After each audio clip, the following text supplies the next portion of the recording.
Hey, y'all. Welcome to another episode of Wide Awoke Wednesday. I am your host, Queen Essence, And I am your host, Tiffany Marie. and we are so grateful for you to be popping in on us today. As our title says, we have the lovely Lisa Lips as our guest today. She will be joining us shortly. So until then, how you doing, Miss Marie, Miss Tiffany Marie? I am doing good. I have no complaints. Life is life.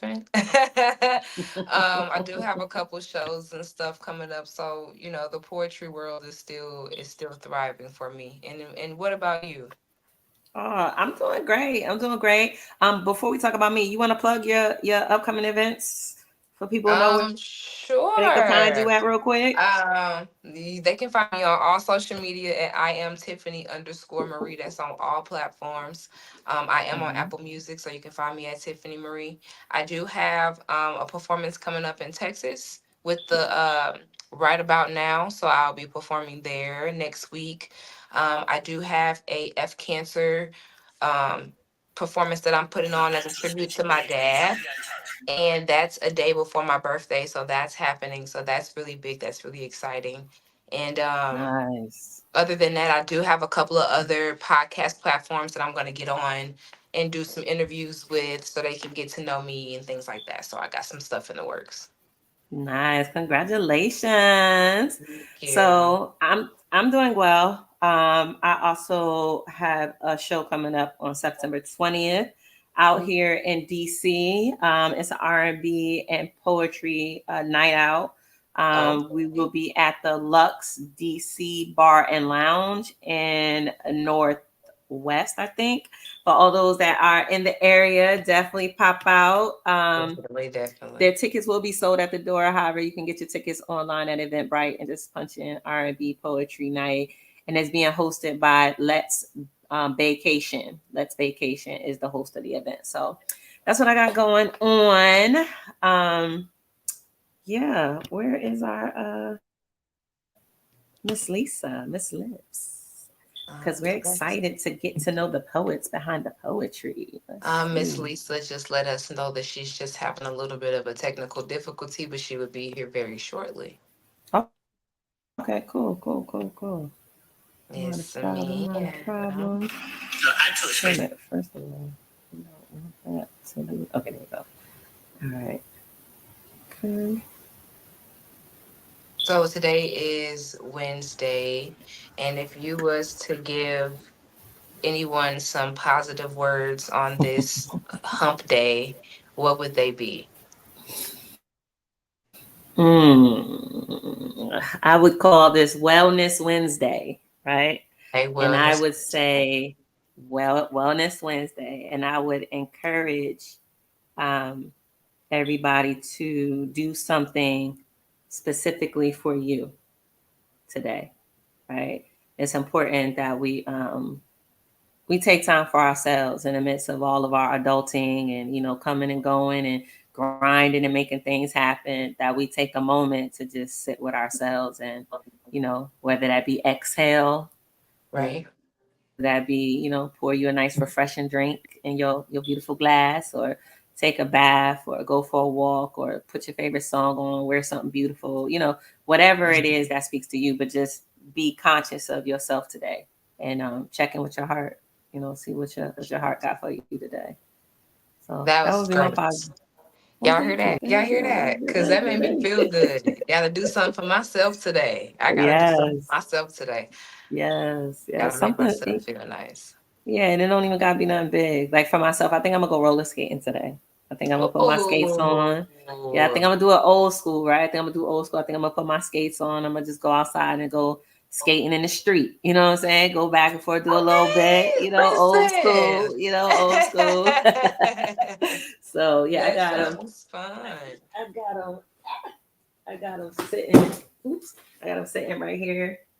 So Okay, now you say I'm ready. yes, I yes, like yes, yes, those. yes, yes. Thank you. So that's what I'm gonna do for myself today, and I'll be exercising. It'll be my inner child will be happy because I used to love roller skating when I was little. Get my exercise in because girl getting a little chunky. You know what I'm saying? So and then get the fresh air. Get to feel the fresh air and enjoy the last bit of summer we got left because fall coming in with a vengeance out here in DC. I don't know about where you at, but It's temperatures cold. out here, It's cold. girl, It's it's cold cold. where you at. Oh my I god. mean, every morning it's about 50, 60 degrees outside. And that here is a little chilly because the wind be blowing. So it's a little Mm, cold outside. And the weather's tricky. Like the kids is getting yes. sick, the weather's changing up. It's bad out. I'm just like, but I love the fall. My Yeah, my birthday's in the daughter. fall. The weather's dope. Yeah, fall has. Oh, I always call it autumn. Autumn Autumn. has always been my favorite season. However, I just feel like summer is going by so fast. The more the years go by of me living out here, I don't know what it's like everywhere else, but it's like out here in the DMV, you don't get a true spring and you don't Hmm. get a true fall. It's like you get this weird rain and then hot as hell and then temperatures drop and then it's hot as Hmm. hell. It's hot for the rest of the summer. And then the same thing with the fall. Like you'll have some really warm days, then the temperature will drop, then it'll be some rain. Then next thing you know, the temperatures are all the way down low and we're in winter and you're just kind of like, well, how did we get here? Like there was no transition. So I like Hmm. to appreciate the warmer days while we still have them because they seem like Yeah. they go by so fast. So And they are. I yeah. thought the summer went by and look at it split. You blinked and the summer is over. Exactly, exactly. So we have Miss Lisa Lips. Welcome. Well, thank you. You are welcome. So everything is fine. Everything worked out. You good with your I had to technical pull it up difficulties? on I had to pull it up on the phone because it wouldn't let me in the computer. Oh, okay. My Okay. That computer froze up. Well, that dang welcome. technology. Dang Yeah. technology. All right. So everybody, we want to welcome Miss Lisa Lips, our poet for today's Wide Awoke Wednesday, where we get to know the poet behind the poetry. So, if you Yes. would, Miss Lips, if you would, in what do you call it? Announce yourself, introduce yourself. That's what I want to say. Introduce yourself to our listeners. Excuse me, brain free. All right. Hi, my name is Lisa Lips. I grew up in Maryland, but lived in Tuskegee now. Have written my entire life since I picked up a pen for the first time. I've written little stories, and so um, I'm a member of the Honey Dripper Poetry Collective now. I used to be a member of Triple L Poetry on the Eastern Shore of Maryland. Um, Broadcaster, television, and radio all my life. So yeah, that's the brief of me. Okay, you got a extensive resume. I love it.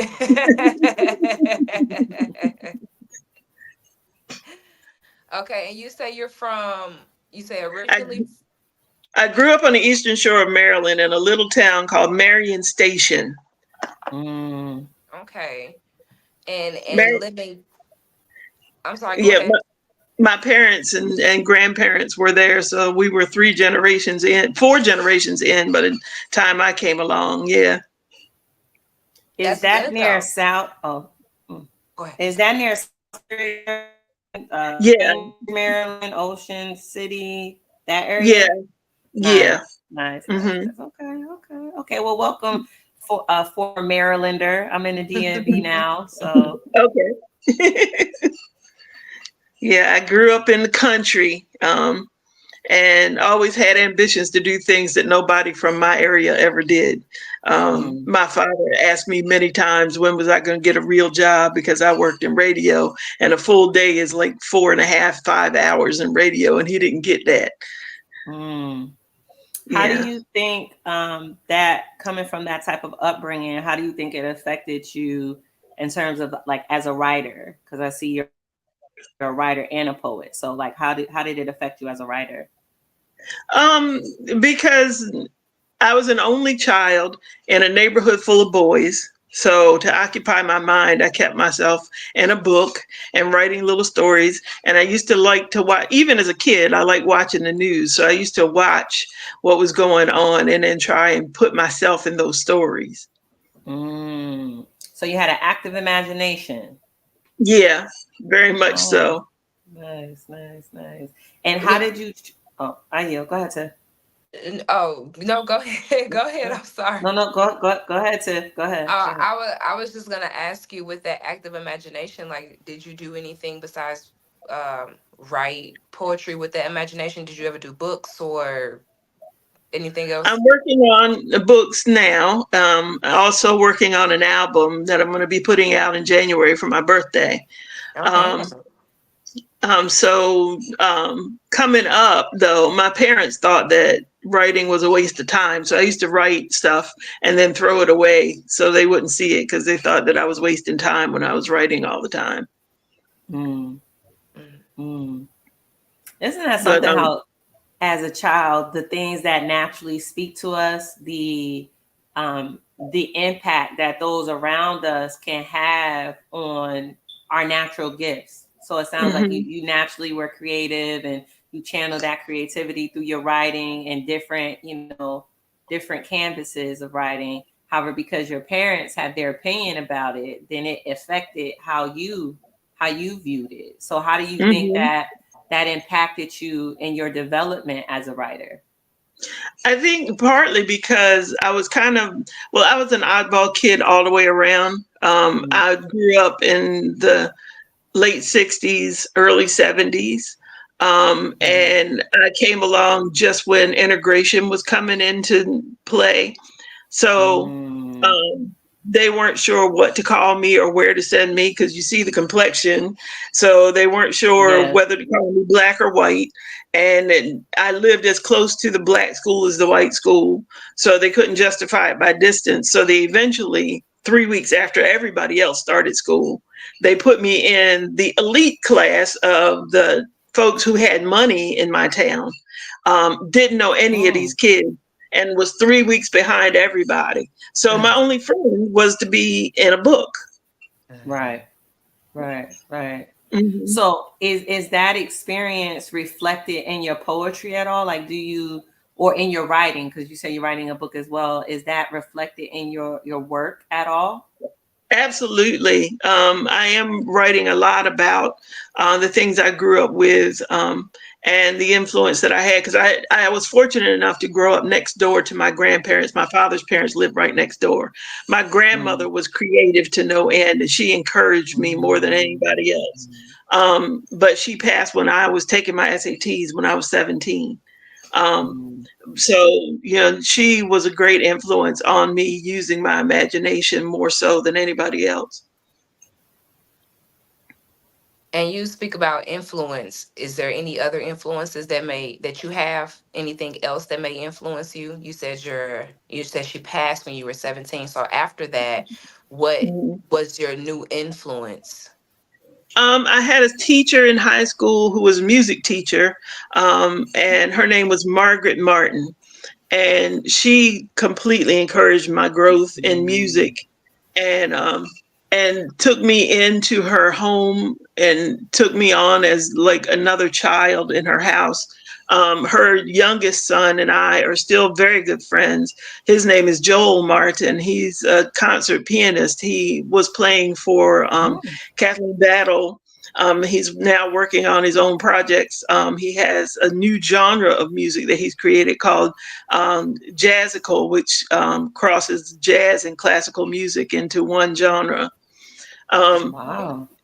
so yeah, she was a major influence in my youth. As I started to write more, I met a man online named Jasiri Uhuru, who was a poet who was very expressive in his work.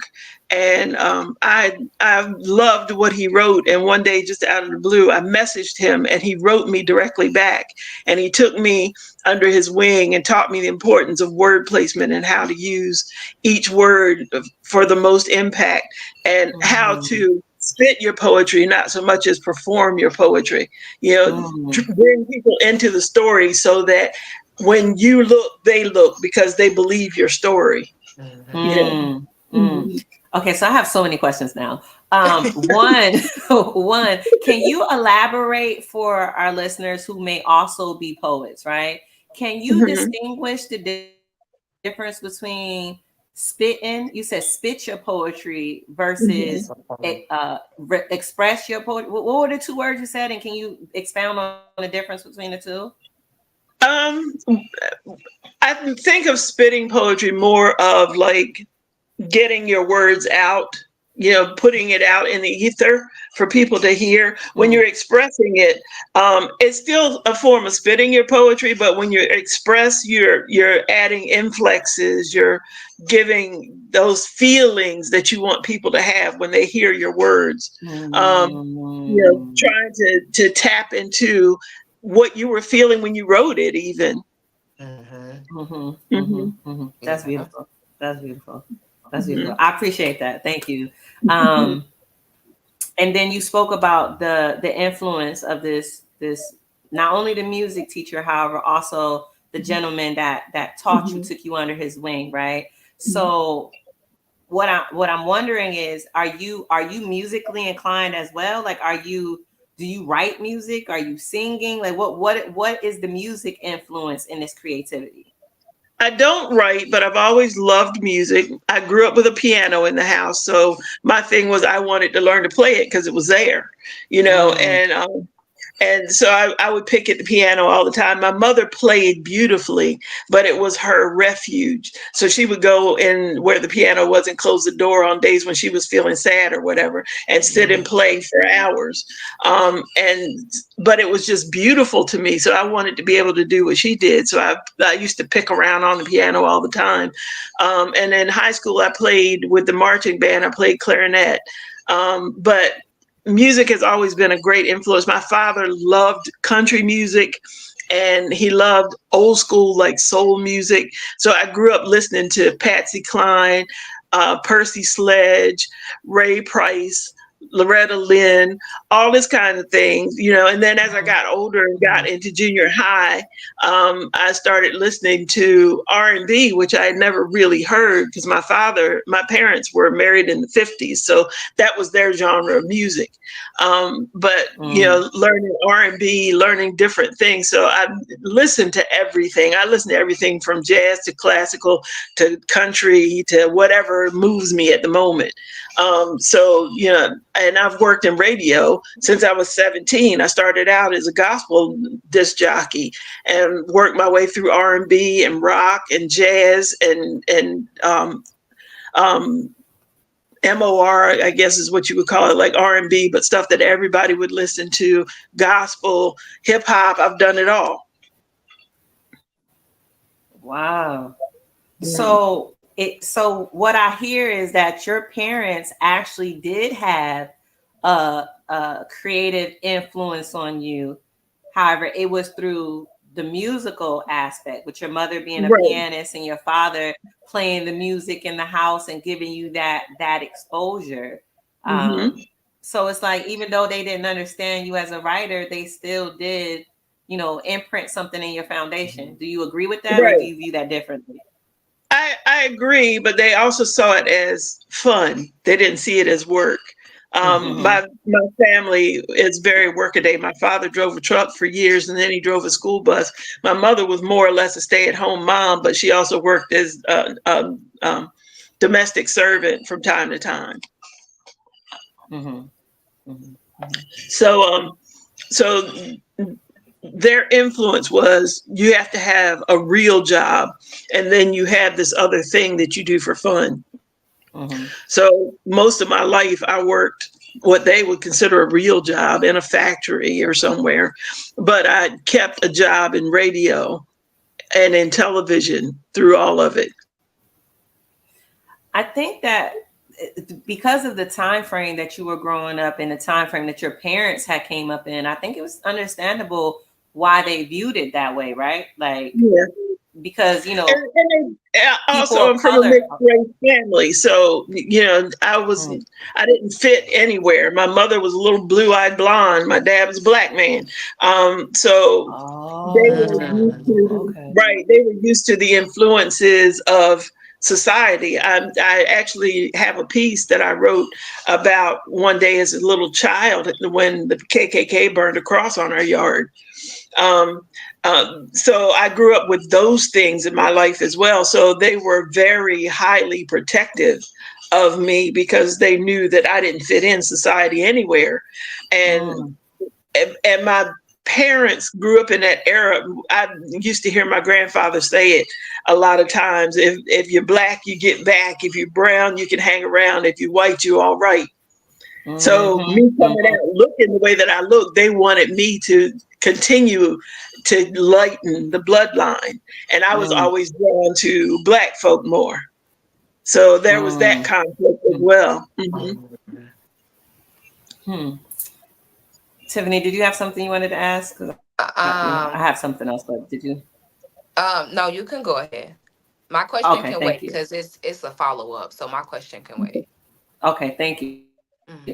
So with that type of experience, because if we really peel back the layers of that, that's a multi-layered kind of experience and shaping and Hmm. molding you as an individual, let alone a woman, during that time period and growing up. Do you convey any of that to your audience in your poetry or your writing, or on radio or any of the mediums that you operate in? Do you convey any of that? Being part of what they now call terrestrial radio, when I was growing up, it was just radio because that's what you had. But you had kind of guidelines of what you had to present. You couldn't really, you could present your personality, but through whatever station you were involved in, you had to kind of fit the genre. So, and because I was never taught that the physical thing was that important. I never Mm, thought that I was attractive. So radio was the perfect medium for me because I could mm, hide and be anything that I wanted to be as long as you heard the mm, voice. Right. And it also was fun to be out in public that way because being on the radio, folks hear your voice every day, but they don't know mm. what you look like. So every now Right. and then it would be fun. Like I was in the bank line one day and they had two windows and I'm at the window, and this couple of girls pull up in their car at the second ATM window, and they're playing the station I work for, and one of the promos comes on from the morning show that I was lead voice on. So they're Mm-hmm. listening to it and they're jamming, having fun. So I just rolled down my passenger window. I was like, "Y'all listen to OC 104." And it's like, Lisa Lips!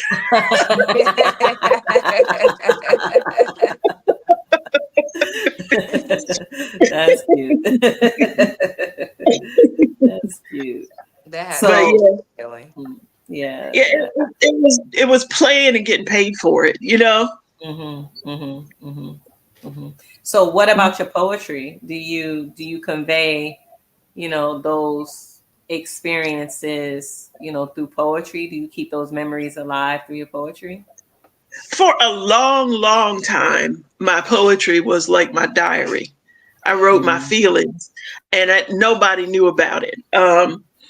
The way that I came to the public eye was my cousin, who I love dearly. We grew up like sisters, Yolanda Mitchell. Her husband's nephew was a poet, and he had a group of young people that he had put together on the eastern shore of Maryland. And she invited me to come along with her one day to go see them perform. It was like $3 to get in, and they had like cups of juice and little stuff. And it was a storefront that they had pushed the clothes back from the boutique, and they had the middle of the floor. And so I went with her, and these young people had such beautiful poetry, and I was floored by them all. So I started kind of following them around. And I was doing a mm, radio show at the time at an independent station, so I had more autonomy over what I could do. So I was adding in like local artists. So I invited Triple L Poetry to come to my radio show, and had them each introduce themselves, do a piece of their poetry. I kept them there the whole 4 hours. And I interviewed her nephew last because it was his thing. And she had Mm. told him that I wrote poetry, and he called me out on air. Mm. So the first time I ever spit any of my poetry live was on my own radio show when I got called out. Wow, that's amazing. Oh my goodness. And you've been spitting ever since, huh? Yeah, they put me in the troupe as part of Triple L, and I traveled with them and did poetry with them, and put on a couple of shows locally at the University of Maryland Eastern Shore, and eventually everybody kind of started growing up and going off on their own, and Triple L eventually disbanded. But by then I had the bug. And then I moved away after my parents both had passed. I moved away, and got involved with poetry scenes elsewhere. And then I stumbled on to Epiphany Radio. 3 years ago, I had been gravely ill. My kidneys had failed. So I was at home, having different nurses come through to check on me and whatever, and was bored out of my mind. And I just happened to see this thing about this show called The Get Down on Epiphany Radio. So I pulled it up online, and it was poetry. It was uh, all these people doing poetry. So I listened for a while, and then I got in the queue and I read a piece, and because they had never seen me before, asked a few questions, and I was like, well, yeah, I told them about Triple L and how I'd been ill, and that I was listening to them, and then they were like, well, there's a show every night. There's somebody different here, but there's a show every night. So I started listening and following along with them, and then one Tuesday night I stumbled into the Honey Drippers poetry, which was erotic poetry, and I was like, ooh. So I had written this one piece of erotica that fell so flat when I did it in Maryland, because that was not their thing. So I was Right. like, oh, these people are doing this stuff. I'm going to do this piece. So I got in the queue and I did the piece. And when I finished the piece, Mojave Sundiati Emmy, who is the host of the show and the leader of the Honey Drippers, was like floored by the piece. He's like, you got me looking at you sideways. I think we need to talk after this. So he kept my number, and he called me after the show and introduced me to the Honey Drippers and put me in the academy. In a class of 15 people. I was the only one to graduate. Made it through and became a dripper in the spring of 2021, and have been a part of them ever since. That's amazing. That is so amazing. Yeah. Wow. So your So I kept opportunities came to you when you wasn't even looking for them, for real, for real. Right, Yeah. right.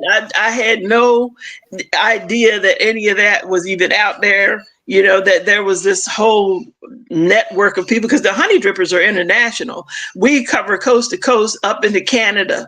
Yeah, so, Mm.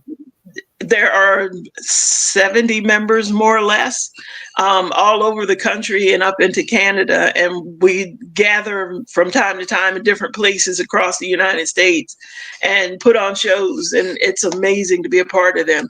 And since I've been a part of them, the divisions have changed, because at first we were just erotica.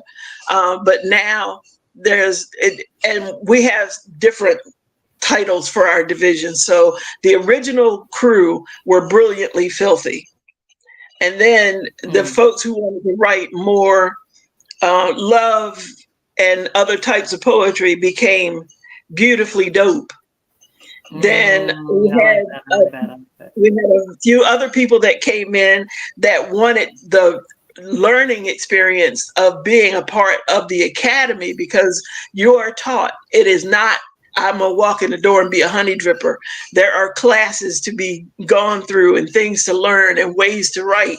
And we had people who came in who had more of a Christian influence. So now we have Spiritually Grounded. And of recent, we now have a division for anime.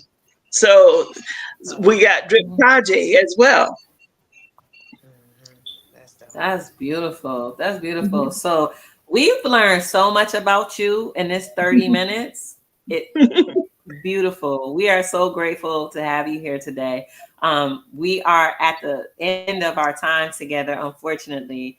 And before we Okay. conclude, will you let everybody know everything that you want them to know about where to find you, what you're doing, where's your next shows, where they can listen to you on the radio, where's your where they can find you online, everything. If you can drop everything so everybody can find you. Okay. Well, I'm mostly on Facebook. It's just like you see it spelled, Lisa Lips, on Facebook. Also on IG at LL Cool Lips, LIPPS, which one of my friends threw at me one day, and I thought it was cute, so I kept it. Also on Epiphany Radio, that's www.blogtalkradio.com/EYECPEOPLEIC people.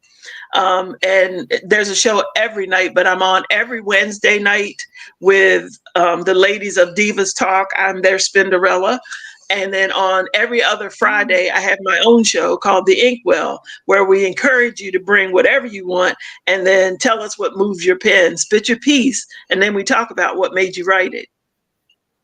Okay, I like Mm, that. I beautiful, like that. beautiful, So, beautiful. yeah, and the Okay, book, so like, the book is being put together now. I'm not sure of a release date yet, but the book is going to be called Grown Up Bedtime Stories. It's going to be more erotica for couples to share at night in their bed. And then the album is going to be called Lip Service, and it's 10 pieces of poetry, which individually are their own pieces, but together tell one long love story. Oh, that's awesome. that sounds Yeah. exciting. Oh my God. And it sounds so unique too. Like I can't think of anybody that's already done something like that. So that's really beautiful. Thank you, Miss Lisa Lips, for coming and joining us today, for letting us get to know the poet behind the poetry. Thank you for your creative expression that you're contributing to the world. And Thank you. we will you all the success on everything that you're doing and everything you will do. Thank you. It's Well, been a pleasure you're being You're here welcome. with you welcome. ladies. You're welcome. Thank you. Thank you, Tiff. Did you want to say anything before we close out? Um, I want to ask you one question.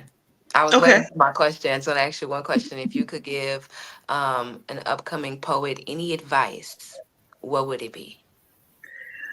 Study, study the ways of poetry, but also never lose your originality. Always stay true to your heart. Beautiful. I like that. Beautiful. Well, Okay. I think that is a beautiful way to end today's episode of Wide Awoke Wednesday. We thank Yes, everybody yes. for joining in with us today and for all those that will be listening to the playback as well. Make sure you let us know that you were here. Heart, comment, share. We appreciate it all. And until the next time, peace.